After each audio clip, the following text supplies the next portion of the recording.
Hello, everyone. It's Friday, April the 1st. Regretfully, we've lost another 41 West Virginians. It's, again, over and over. If we lose one, it's one too many. You'll see a lot of good stuff on our numbers as we go through, but for these folks and all their loved ones and everything, it's tragic, and please keep them in your prayers. The 6,795th death is a 70-year-old female from Fayette County.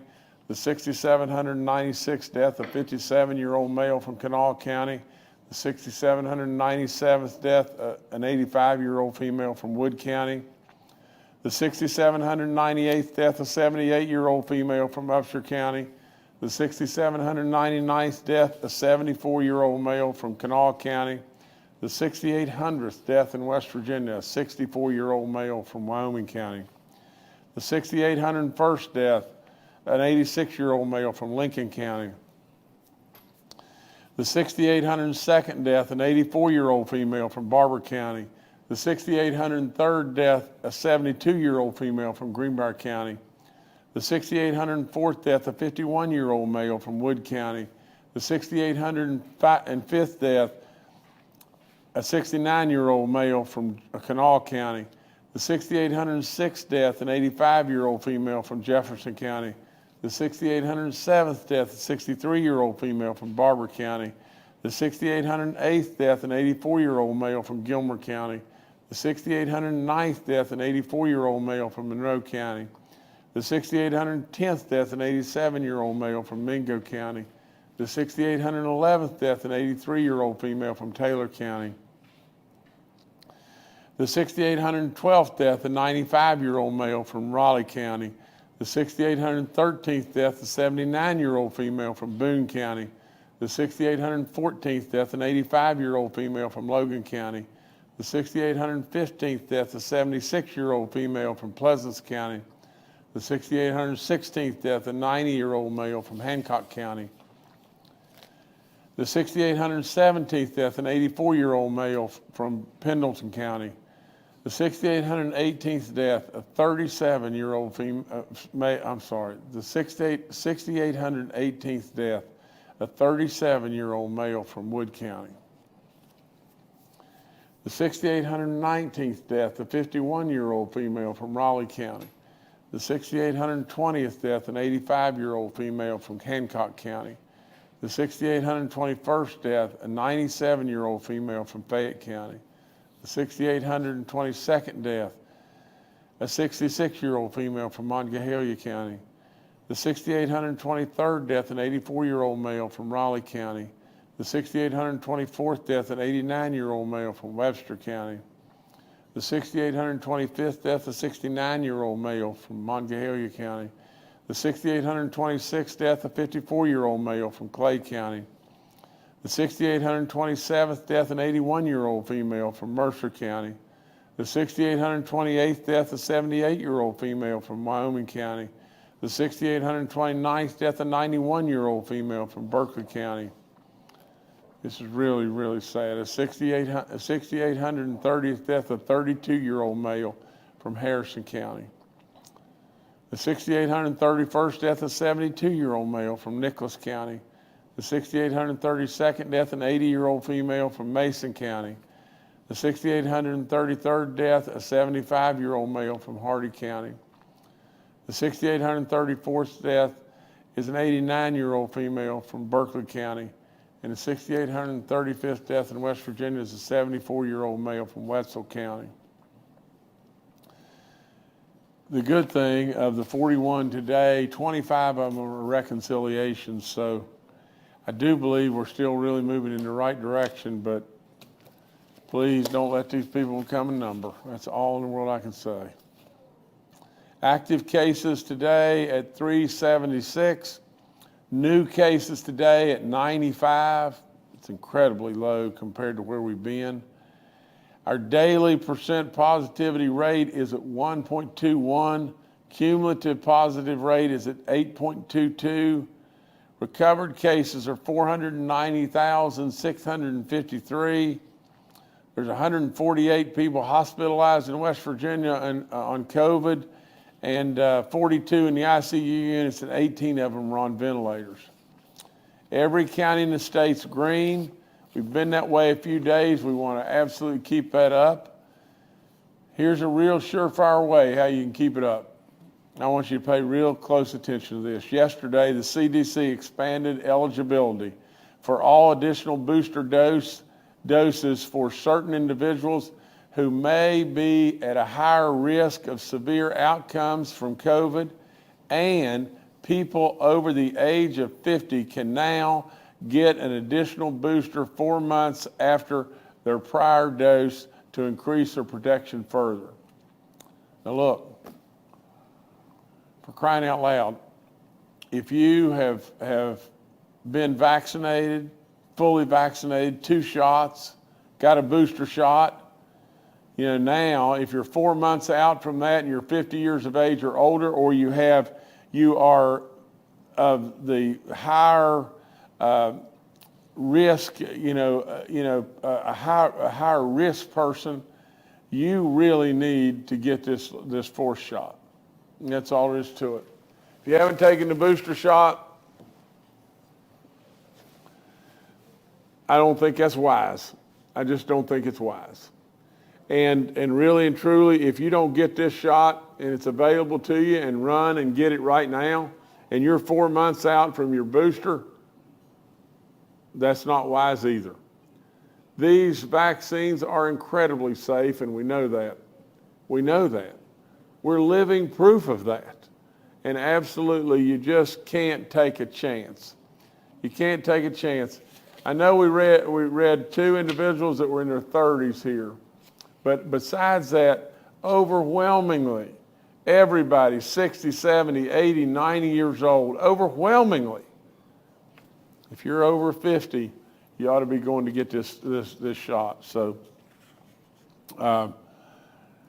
nevertheless, take advantage. Please take advantage. The new vaccine calculator that WVU, Dr. Marsh came up with and everything is all, is now up, and it can be, West Virginians can access the calculator at Vaccinate.wv.gov. Okay, I've told you about all your booster shots and stuff like that. We continue to make a little more progress. Of the 5 and older now, we're at 66% of all 5 and olders in the state of West Virginia that have received at least 1 shot. All the information on our vaccine info line is up on our website. I remind you about getting tested and taking advantage of the free testing if you have any symptoms whatsoever. Absolutely, our long-term care facilities are moving in the right direction. We're down to 43 outbreaks in our long-term care facilities. We have no outbreaks in our church community, and get these numbers. And corrections, instead of being hundreds and hundreds, in fact, at one time I think we were over 1,000. We now have 6 inmate cases and 1 staff case. Good work by a lot of people. I've talked to you about the rental assistance program and how landlords can apply. Absolutely, how renters can apply. There's still dollars there. You need to absolutely take advantage if you're a landlord or a renter. And I've also talked to you about the new Homeowner Assistance Program. This is for homeowners in the state of West Virginia. The program is now officially open, and this program can really put some major dollars back in your pocket if you're struggling with your mortgage payments, utilities, past due insurance, property taxes, other housing costs. Now get this, if you're struggling with your past due mortgage payments up to $15,000, maybe we can get that to you. Past due utilities, $2,500. Past due insurance and tax payments, and other housing costs up to $5,000 or more. If you qualify, take advantage. It's just going to pump more dollars into our system in this state, and that is helpful to all of us, and it absolutely helps these individuals out big time. Giving blood, please consider. There's lots and lots of blessings going on all across this great state, and if you've survived this terrible, dreaded disease, check with your physician about the possibility of you giving blood. Our Jump Start program, let me tell you something about our Jump Start program. Yesterday, Yesterday, I was going through a drive-through window, one of the fast food places. Probably shouldn't have been doing that, but I was doing it and everything, just picking up just something. And two of the ladies that were there,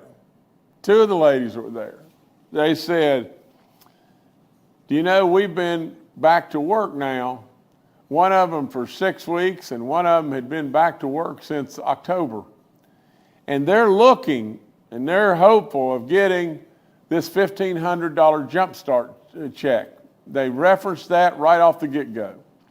And they said, we hadn't been working, and we came back to work, or we got into the workforce. I can't recall exactly what they did. Here's a question that I asked them. Are you happy to be back to work? And both of them said, you dadgum right. I feel so much better. Absolutely, you dadgum right. And they were excited as they could be, and they were just as friendly and happy acting as they could possibly be. Just maybe if we don't reach anybody else, we reach two. What are two worth? That give a real feeling of accomplishment and pride. Our Jumpstart program, $1,500, that may absolutely get them on their way in their life, and we need them. We need them. Our businesses need them. Tickled me to death, to tell you the truth. Really proud of those ladies. I hear something that would just blow you away. And it's, when you walk into something and it's not running very well, and then all of a sudden, all the right buttons are pushed by lots of people, but you've been the coach and you've been the leader of the band. And all of a sudden, the engine starts running and it starts working. And that's what's happened with West Virginia. And now the engine is really running. There was a time when I came in front of you and I stood up and said, I'm going to take you on a rocket ship ride. And there's lots of people that thought, there's no way. What in the world is he talking about? We've been West Virginia forever, and we'll be West Virginia forever. But I didn't believe it. I didn't believe it at all. Now, can you just imagine this? That we, in the month of March now, another record. How many more records are we going to have? I hope to goodness that I can just continue to pump out record after record after record. And you know what I hope? I hope we can rub it in the face of those that didn't believe, and rub it in the face of people out of state that have told all the bad jokes about West Virginia, because West Virginia, you are doing fantastic. That's all there is to it. In the month of March, we were $150.1 million above budget in 1 month. I mean, do you remember when I, brought out the lays and all the stuff, and when we were $32 million above budget in the month of July, and then I think we were $32 million again in the month of August, and together the 2 months totaled really $65 million, because there's 32,600 or whatever, and 32, 450 or whatever, but it was 65 total. Now, with all that being said, now just think about it. Think about it. $150.1 million in the month of March, and year to date now, we are at $740 million above budget. It is amazing, beyond belief. Yeah. And so there's no point in me going through all the little details and everything here, but you've got, I'm going to just touch on just a couple. Severance tax naturally are way up. The personal income tax is off the chart, way up. Consumer sales tax 11% ahead of last year. The corporate net income tax is significantly up. I mean, it's just all across the board. And so we just are going to keep this thing rolling and everything, and there's no question. I don't care what anybody says. Not only are we on the rocket ship ride, we're kicked back and really enjoying the ride. We want to make sure and manage the store properly and set ourselves up in West Virginia for decades and decades of goodness to come. We owe our young people that. We owe all those that are going to come behind us just that and everything. Now, we got this thing really going. We don't want to be frivolous and just throw the money away. We want to be smart, really, really smart. So I challenge all of us to not drop the ball, not get in our own way, but really and truly, this is unbelievable, and this is really great stuff. I did veto 5 bills, just to touch on real quick, House Bill 2020, I felt like that we hastily got it through, and we surely need to do some more work in regard to really getting some real experts in. Naturally we want to improve DHHR in every way, and I stand behind that, and in every way. But with all of this, we sure don't want to do something to where we could stub our toe and lose some of our federal funding and really hurt a bunch of people, because they depend on us. I mean, they really depend on us. And so we're going to get it right. And when we get it right, we'll move forward. But I can't see moving forward, with a 2 or an 8-page bill, on an agency that expands all across the universe like DHHR does. I also vetoed House Bill 4001. It's in regard to broadband. Everybody here knows I am excited as I can possibly be about broadband.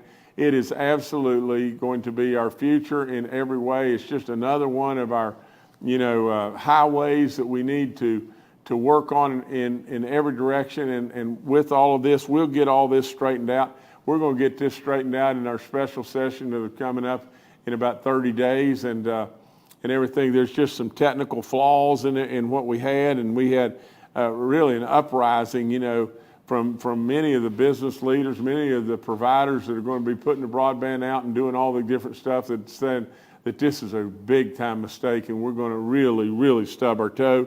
And so had to veto that, but we'll get all that straight, and we'll get it straight real soon.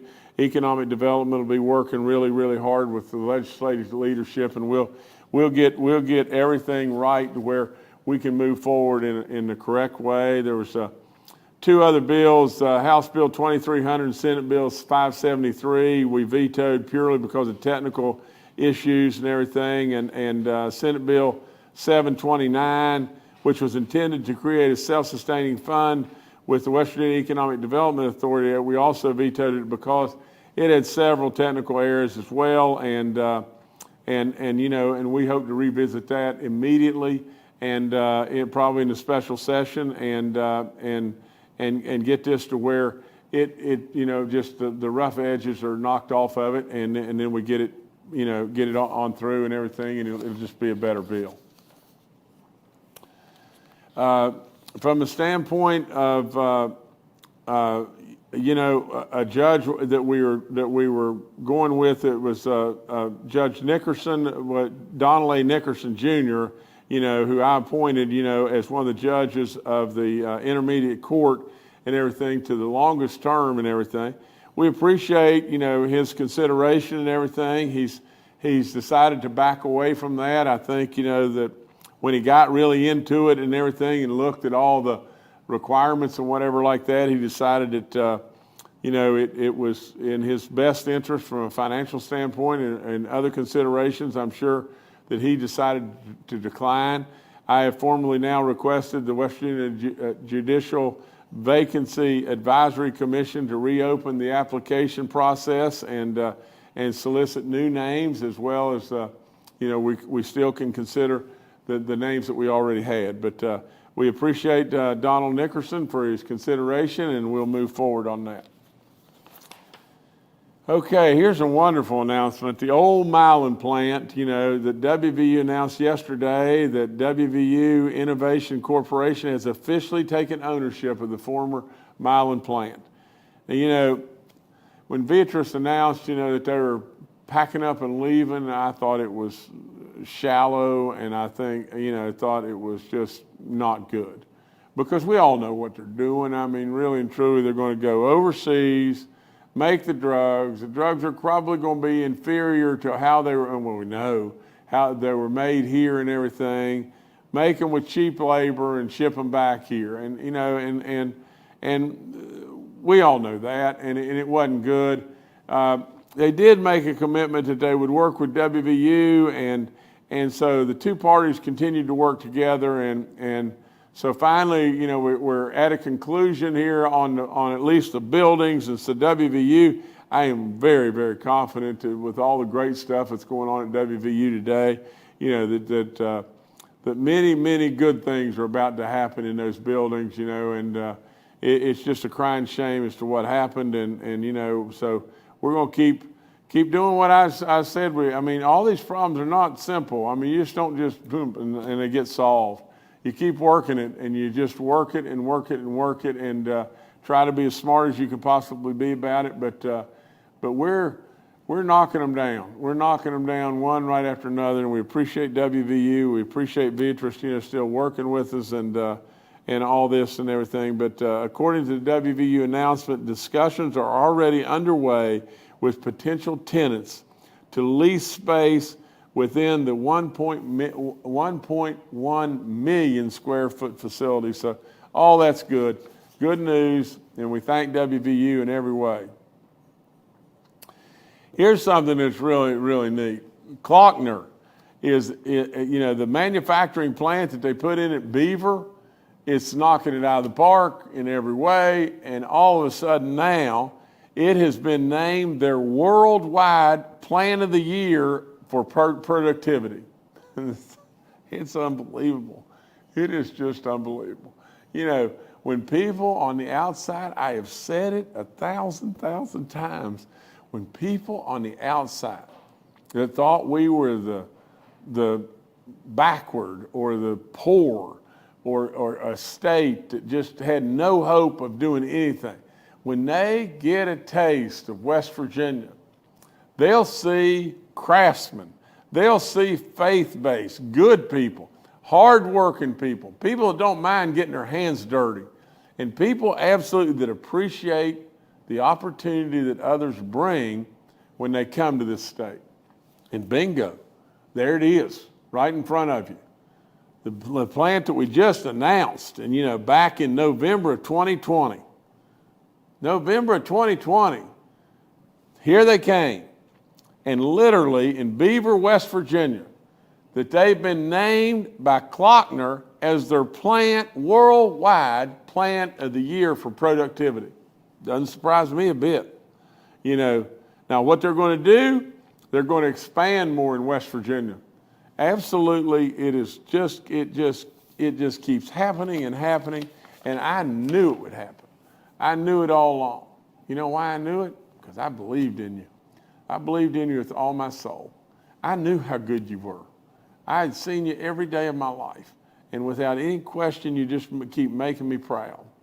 Now I've got to read a little bit to you here, but you know, April Fool's is today, and my communications people, they came up with all kinds of stuff and everything, and some of it was a little probably a bit over the edge, and so I'm not going to go there with you, but I'm going to read this to you because, you know, they've also brought me this. It says, speaking of April Fool's jokes, I saw an article in a publication called #West Virginia, and they said that they said they did an exclusive interview with me, and I wanted to read some of it, you know, throughout all the discussions and everything, that I would be reading some of it to you. It says, Governor Justice, in quotes, said, "It's time for West Virginia to share all the goodness that we do here with the entire universe. So that's why we're going to do, and we're going to promote just this. We're going to reach out to the entire universe and share with the universe how West Virginia's doing." It says, Governor Justice, who proudly takes claim to being one of the state's most popular governors, that he absolutely has the facts now on his side.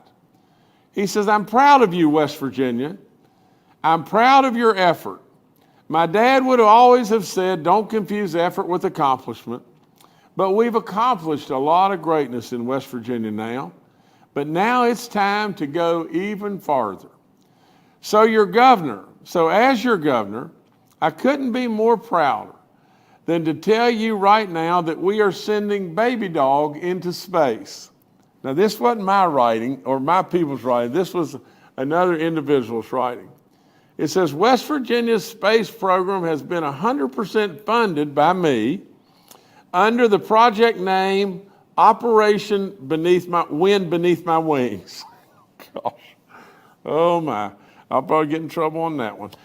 But make no mistake, Baby Dog, as has been the governor's cherished pet, will not be making the trek to the stars. In her place, there'll be an unknown space flyer named West Virginia's first pup. Should Operation Wind Beneath My Wings prove successful, the Baby Dog space flyer will complete 2 full orbits around the planet while simultaneously broadcasting Take Me Home Country Roads in 59 languages.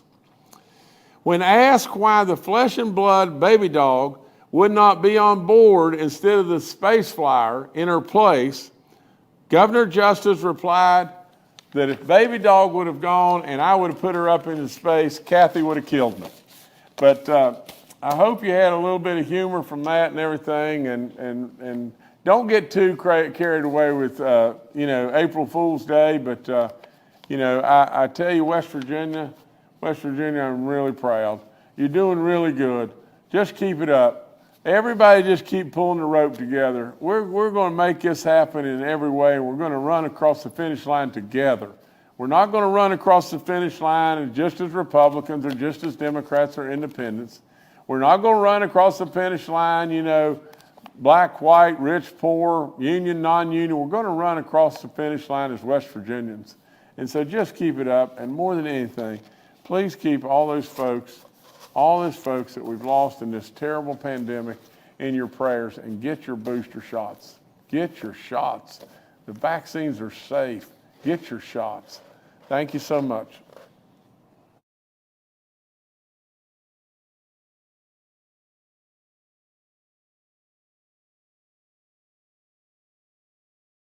All right, thank you, Governor. Dr. Clay Marsh, our coronavirus czar, and Dr. Ayn Amjad, our state health officer, are also joining us today and are available for questions. Secretary Bill Crouch and retired Major General Jim Hoyer had prior engagements today and will rejoin us next week. We'll now go to questions from members of the media. The first today from Charles Young with WV News. Hi, this is Charles Young with WV News. Dr. Marsh, could you tell us a little bit about the symptoms that BA.2 are showing among folks and how they differ from what we've seen among the previous variants? Thank you. Good for me to go, Governor? Go, please, I'm sorry. Okay, thank you, and thank you, Charles. So the BA.2 variant of COVID-19, the Omicron variant, that is now the major variant in the US and has caused a lot of problems in European countries, has a bit of a different profile, Charles, than the Delta variant. But much like the previous Omicron variant that we just got finished with, the BA.1 variant, that people tend to have more sore throats. They may have sinus congestion and headaches, but at least in South Africa, where we really documented the Omicron variant the most completely, about 40% or so of those infections were relatively asymptomatic. So a lack of symptoms seems to be something that's more prevalent with the Omicron variant, both the BA.1 and the BA.2. But because it really settles in your throat, a sore throat would be the other symptom to pay attention to. In Europe, at the time that the BA.2 variant and the BA.1 variant both were most prevalent, then their finding was that basically people that felt like they had colds are oftentimes diagnosed with either one of these variants. So these are less specific. Delta gave you more loss of smell and taste and maybe more respiratory problems. These variants give you more sore throat and sinus congestion, but really more like the common cold. All right, thank you, Charles. Next, we'll go to Bob Aaron with WCHS and Fox 11. Governor, I'm going to shift gears for a second. Yesterday, President Biden decided to release, I believe it was 180 million barrels of oil from the strategic reserve. That's had about a penny impact so far on the price of gasoline, if that's what is in fact doing it. Do you anticipate any kind of a call for the special session related to the state gas tax, or anything else other than what you've put on the agenda so far? Bob, I haven't had any requests, from legislatures for a special session in regard to this and everything, except just a very, very, very few. Bob, there's just so many ramifications. Like I said, we could talk about this a long time, but at the end of the day, we know people are hurting, and I want to try to help in any way I possibly can help anyway. But in addition to that, Bob, there's all kinds of technicalities from the standpoint of these dollars are going in the Roads to Prosperity programs and fixing slips and ditches and all kinds of different things every single day. And the net of the whole thing is just look at just what's happened. We're releasing, I think, is it 180 million barrels of gasoline, of oil right now from our strategic oil supplies. I mean, think about that now. We're going to do that, I think, at 1 million barrels a day or 1 million gallons a day, and it moves the price of gasoline a penny. At the end of the day, Bob, honestly, if Joe Biden wanted to move gasoline prices, or we're going to be strapped with these outrageous prices forever and a day, if we want to move the price of gasoline prices and everything, why on God's earth are we not really running with Donald Trump's energy independent plan or some variation of energy independence? Without any question in this country, we have the ability to do that. The ability to have the cheapest energy maybe there is in the whole world, right here. The cheapest gas, I think, maybe in the world is right here in West Virginia. And absolutely, we're getting the door slammed on us every way you can turn. It doesn't make one bit of sense. Now, we can absolutely Band-Aid something. And, and really and truly, at the end of the day, if our legislature comes back to me and says, this is what we want to do and everything, I'll gladly sign it. Gladly sign it. But there's no possibility you can take these dollars out of the contingency fund, the governor's contingency fund. There's not enough dollars in the governor's contingency fund to be able to do it. Maybe for a few days, but then it becomes, a Band-Aid for cancer. And at the end, and with all of that, it doesn't really cure anything. We want to cure something. Unless this nation, we want to struggle through outrageous, beyond belief, outrageous gas prices forever. We best better become energy independent. And I'd say one other thing, Bob, and just stay with me just one more second. We think things are bad right now. The weakness in Ukraine and all across the globe, everything that happened in Afghanistan and everywhere else, the weakness that we have as a nation across, or percepted weakness that we have, the perception of weakness that we have all across this globe has us, whether you buy it or not buy it, and we can't go to sleep at the switch, we could be right on the verge of a conflict that could lead to World War III. I do not think that at all, but it could. It could happen. Now, if that be the case, Bob, we're going to sit back and absolutely, instead of debating, how we can help out just a little bit in a very, very short window and everything, and maybe disrupt, repairing our roads and all the different things there, And instead of just jumping and being penny wise and pound poor, you know, just think of what we could really be facing. What do you think our energy costs are going to be if this conflict broadens? You know, we're sitting around saying, oh my gosh, you know, oil has gone to $100 a barrel. And there were some people that were thinking, you know, who knows? It could go to $200 a barrel, $250 a barrel. Well, I will promise you, if Putin invades Poland or another one or one of the NATO countries, absolutely you can put it in the bank. We'll be sitting back hoping that we could have $4.20 gasoline, because it will go through the roof, and it will go through the roof not because of what we're doing in West Virginia. We won't have anything to do with it. It will go through the roof 100% because nationally we have become weak in the eyes of a lot of people that are trying to take advantage. We best better listen. We best better get on our way back to energy independence, and that'll take care of our gas prices right now. So that's my thought anyway. All right, thank you, Bob. Next to Paul Mylon with WCBC. Good afternoon, Governor. Good afternoon, everyone. We'll keep it on the national level for a second and mix it a little bit with COVID. There have been allegations nationally that the CDC gave the National Education Association a little bit of influence over policy that it generated. During this pandemic, Governor, have you been concerned about what's been coming out of the CDC and if it has been politically motivated at times? And with regard to your own interagency, what kind of influences do you have? Who do you talk to outside of the group that we see on the briefings every week? Thank you. Well, Paul, you know, I'm talking to everybody. You know that. I mean, I'm talking to everybody all the time. And primarily the you know, my team of you know, experts, you know, from the standpoint of all the stuff we've gone through with COVID. But Paul,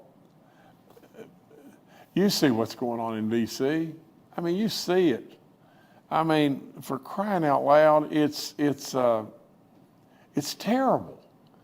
How many inconsistencies, how many things are coming out of the CDC that absolutely are wrong? You know, I mean, just think about West Virginia for just 1 second. I mean, I don't mean this in a derogatory way, but in the scope of the entire federal government, the entire government of the United States of America, West Virginia is just a dot. How many bad decisions have you seen come out of West Virginia? How many inconsistencies do you see coming out of West Virginia? And I owe all the credit to the great team that has been around me. The Dr. Marshes and General Hoyers and Dr. Amjad and Bill Crouch and all the people around him. You know, General Crane, all of them that have absolutely done incredible work. Little old West Virginia. What is wrong with our federal government? I mean, the inconsistencies out of the CDC are just inexcusable. Inexcusable. Now, and you say, can they be politically motivated? Are you kidding me? Are you kidding me? They're all politically motivated, you know, and it's a shame. It's a shame. And if we don't get back, and I have said it 1,000 times, you know, all my roots are very conservatively grounded. Everything. I absolutely cannot stand these way out in left field ideas and hope dreams. But absolutely, Paul, I would tell you just this, that it's time for this country. It's past time for this country to quit absolutely just lining up all the Republicans over here, all the Democrats are over here, and no matter what anybody says of any kind of logic or reason, we just don't like it because they're Democrats or they're Republicans. It's high time for us to first and foremost be Americans. And we think we're invincible, don't we? We absolutely believe we're invincible. You know, I mean, think about the Soviet Union a few years or decades back when Ronald Reagan said, you know, to Gorbachev, tear down that wall. You know, who would have ever in the world, and I use the word thunk it, who would have ever on this planet imagined that the Soviet Union that was so high and mighty beyond belief, absolutely, you know, if you go back to when Jimmy Carter was in office, here we were at that point in time, boycotting the Olympics, had a Russian grain embargo going on. Interest rates were at 20%. You know, absolutely inflation was just runaway out of control. We had 100 hostages in Iran, you know, that were being held captive and everything. We gave back the Panama Canal. I think we deregulated oil and gas at that point in time. So many different things that absolutely the buttons were pushed the wrong way. The Russians had invaded Afghanistan at that time. The Soviet Union was on the march across the world, and absolutely without any question, we were absolutely terrified of what the Soviet Union was going to do, and it crumbled. It crumbled. It crumbled within just a very few years. Now just think about that, Paul. You know, if that can happen, why can't something like that happen to us? We better listen. We better really listen. This absolute infighting for all that is out of control, beyond belief, better stop. You know, our reporting of our media of things just to get one up that doesn't have any, you know, journalism in it at all, it needs to stop. We absolutely know better. And with all that, we're risking us, all of us. So Paul, I think politically driven without any question, inconsistencies off the chart, and no excuse to me. All right, thanks, Paul. Governor, I'll turn it back to you. Well, look, I didn't expect it to come back right yet, but nevertheless, that's about all I've got. You know, I wish everybody, you know, a happy April Fool's Day. More than anything, I congratulate West Virginia, and I mean that really sincerely. You're doing wonderful, West Virginia. Economically, you're killing it, and without any question, you're managing your way through this pandemic. And the only way that we've been able to do all the things that we've been able to do are just one thing: we've been in this together, and I love it. I mean, I could not be more proud than to have been your governor, but I really don't want anything more than just to be you. That's all there is to it. It's what I've always wanted. I've never, ever deviated from that. You don't see me taking anything in this office, and I never will. I'm not ever going to put myself on a pedestal. I want to be you. You know, I expect you to respect me because I'll always respect you. And we're going to get there, and we're getting there. Please remember all these folks we've lost. 6,835 people. Good people. Lots and lots of wisdom. God bless all of you. Thank you so much.